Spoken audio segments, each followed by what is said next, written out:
What a lovely morning. A very good morning to my viewers all across the world. Welcome to your Poetic Intellect on the Weekend Show. My name is Emeka Ozurumba, and today I'm with Gloria Tor, the delectable Gloria Tor. Emeka, good morning. Yes, how has your week been? Very, very good. The 16 days activism of Yes. gender-based violence. Yes. I've been fully involved, Yes. and I'm enjoying every bit of it Okay. because I am a girl child and I wouldn't want to be abused. So it is right. I stand up for those that don't have voice to speak. Okay, that's so lovely because speaking about the girl child, today we have a female poet, a Moroccan and a British Moroccan, Nayma, and she's a poet and performance poet. Her writing is influenced by her cultural duality. She's interested in female voices in the diaspora community, the challenges they face within both communities, and the taboos around mental health within their ancestral communities. Nayma is an active member of London's vibrant poetry and spoken word community, an international poetry community online, and has performed her works at several poetry open mics. Good morning, Nayma. Let me just unmute. Good morning. Okay, can you hear me? Yeah, I can hear you. Yes. Good morning. Good morning. Okay. Thank you for having me. Yeah, it's very nice. It's very nice to talk to you. Okay. Pleasure. It's very nice to talk to you. So, okay, so today you're going to be reading us from your book, Saging Not Aging. That's a very lovely book, and you're going to be reading us a poem from that book, right? Hello? Yes, I am. Okay, so could you read your poem for us, Miss Nayma? Sure. Thank Okay. you. Okay. In the key of Nayma. Yeah, in the key of Nayma. Not Naima, but Nayma. On a maternity ward, a mother said, Naima. Foreign to the nurse's ear. The shame hard to bear when asked to spell it. Eyes never taught to decipher the dark marks on paper between miscommunication emerged Nayma.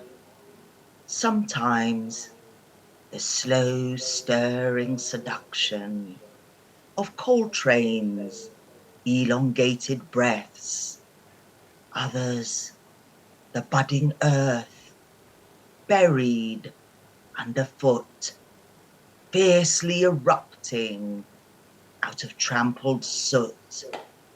My chords change and overlap, coalescing with time, a melodious song rising out of the storm. Once I was Naima on the trail of a healer, winding through remote Moroccan mountains, the child with seizures. She is possessed by Ifrit, summoned by the evil eye. Take her to Al-Faqih, he will recite Al-Baqarah and create an amulet to scatter the jinn far. A white-bearded man barks, release her. And Buya Omar, a giant cube shrouded in black, She's done told the me so fearless that's jinn tamer riding in on tortured prayers, a wrought iron fence guarding his parameters, blood-curdling screams and desolate tears, flagellation, hair pulling, eyes bulging, the anguish of the lost, bone chilling, clenched fists in chains, tug against a mind under attack.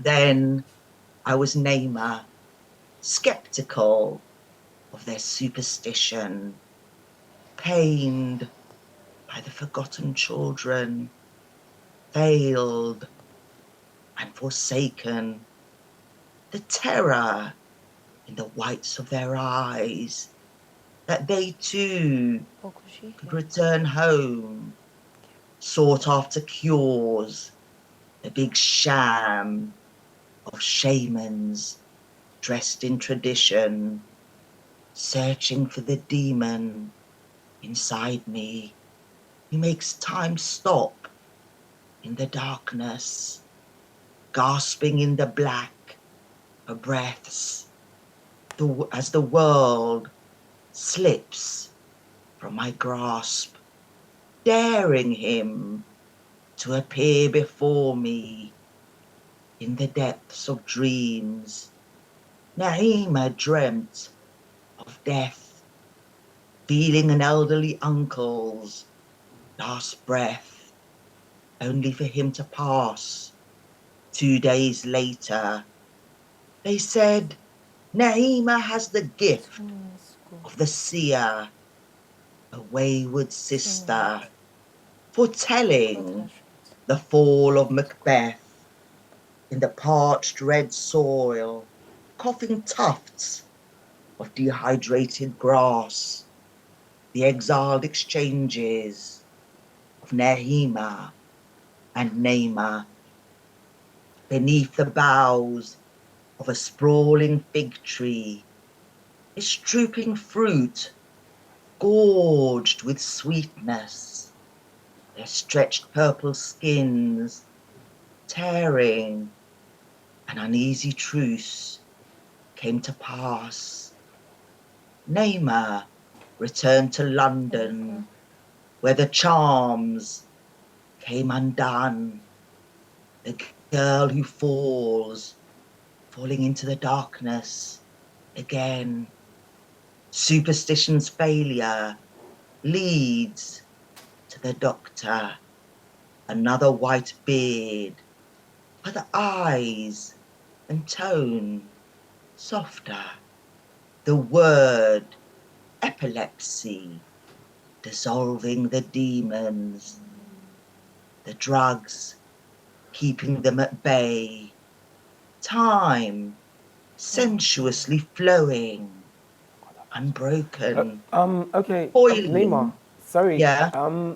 Your poem talks about healers, talks about spiritual outcomes, talks about epilepsy. I know in the Nigerian tradition we have abikus, which they say are children that are, like, should I say, recurrent children that they died, they came back and all. And that's a Nigerian, like, let me say, is in our ancestry thing that. So I didn't know it was, pertinent with Moroccans also. So I just want to say that, were you stigmatized, because of epilepsy? Stigmatized within my community, I don't think it was necessarily stigmatized. I think there was a lot of pity and a belief that it was more of a kind of possession by a bad spirit Spirit, or a demon yes. or something. Yes. Okay, so I think Gloria have a question to ask you too. Yes, you have a beautiful piece there, Nayma. Now, my question is, what actually motivated you to come up with this piece, Saging Not Aging? Because I've been curious to know, and I went through your piece. Especially, my best part is that of the chapter Affirmation. So what actually prompted you to come up with such beautiful write-up? But saging, not aging, I suppose it came from the idea of that as we grow older, we try to eliminate negativity out of our life and invite more positive influences. So we are saging away the negativity from our life. So that was where the idea for the book came, because I felt that it was really part of my own journey, in that I have had a certain amount of trauma in my life. I had a very strict Muslim upbringing, and I was forced into an arranged marriage when I was 17. And I think, I got to a stage in my life where I'd raised my children and I was discovering who I was, and I was sort of kind of creating my own peace bubble. Okay, thanks so much for coming on the program, Neymar. In our society, we see these things like, children passing through some hardships in terms of having epilepsy, then you thinking that they're actually possessed and all. I think we need to cut all those things out of our, Exactly. That Yeah. narrative has to change because Yes. people are being stigmatized because of that. Sometimes children feel, oh, if I have this certain kind of illness, I'm not fit to be in the society, and that narrative needs to change. Yeah. I love the viewers all across the world. I hope you have enjoyed watching your Poetic Insight on the Weekend Show. I've just been with Gloria, and it's been so fascinating here. We've been talking to Nayma from the UK. Stay tuned because we have more coming up for you on the Weekend Show.